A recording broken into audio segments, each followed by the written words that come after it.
This is a bonus video. Post shower, actually. I'm sure someone will complain I'm topless. But who gives a fuck? I'm a big fat bastard. Who cares? Anyway, Wardley Miller. Early thoughts on it. Now, these are my early thoughts. Whoever's looking after Jarrell Miller deserves a raise, really. How the fuck he failed all them tests with Joshua? I'm sure a few people said they wouldn't work with him again. How the fuck is he earning? He must have earned millions since. He boxed Ruiz, boxed Dubois, about to box Wardley. How? I seen a comment earlier. The thing with Miller is, what sets him apart from the other drug cheats is he admitted it. Alright, sound. So if I go and get chock-a-block with all the best gear, will I admit to it? Is that okay? Do you know what I mean? Like, no slight on the fella who said it. God knows it. I think I've seen it on a YouTube comment, maybe. But he must be the luckiest man going. Must be the luckiest man ever. And I get loads of, your mate's a drug cheat. Yeah, none of them should ever been given a second chance. And I say that to all of them. And I say it now, none of them. I don't need to name names. I don't need to give me some pointless headache or earache. But that's my feeling on it. None of them should ever be given a second chance, ever. Just gone and done. So, yeah, Jarrell Miller, every time he gets a big fight, I'm disappointed, to be honest. And no less disappointed now.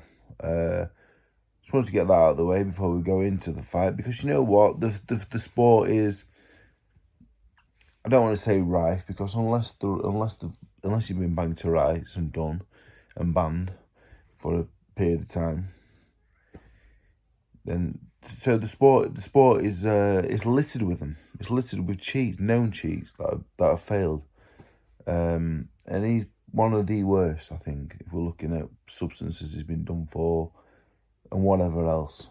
Anyway, so putting that to one side, what do I think of the fight? I think it's interesting. Fabio Wardley, for me, I'm just going to start off by saying he got a draw with Fraser Clark, and at that point, everyone was like, "Oh, he did the white collar. He's done well. British champion. How much further can he go?" He then chins Clark in one round, and now he's one of the best heavyweights in the world and one of the most exciting fighters going. This, that, and the other. Now, I'm a Wardley fan. I think he is exciting. I think he is good. He's British champion. But he went from, he's doing okay, to world beater for stopping Fraser Clark in a round. And I don't think that's the case, personally. I think Wardley's dangerous. I think he's a danger to anybody. He's a serious puncher, and he's a good fighter. He's a very good fighter. He's better than I. He's British heavyweight champion and going on to bigger and better things. But I'm not buying he's a world-class talent. He isn't a world-class talent. He's a very, very, very good puncher and a seriously hard man and a fantastic athlete. But me personally, I think Fraser Clark's a fantastic boxer. You know, again, beat me. Fantastic boxer, Fraser Clark. But the physicality of a Miller is going to be on a whole nother level to Clark and anyone else that he's faced. Miller, for whatever he is a huge lump of a man.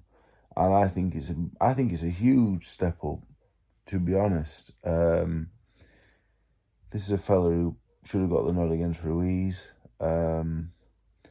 I think he's a massive step up. I was surprised, actually. I was surprised. Wardley, I think he's good. He is dangerous. But I think it's a big step up. I just think it was just, I thought it was mad how he got a draw with Clark. Oh, he's done well, British champion, to stopping him in a round, which is impressive. He can punch, but he didn't really show us anything that showed us improved from the first one. And now he's world class. I just think it's a big jump. I think it's a big jump. And I am a Wardley fan. People say, "Oh, well, whatever, you don't like him, whatever." I don't know him. I think it's a big leap. I don't think he he hasn't shown me any top class attributes other than physical ones.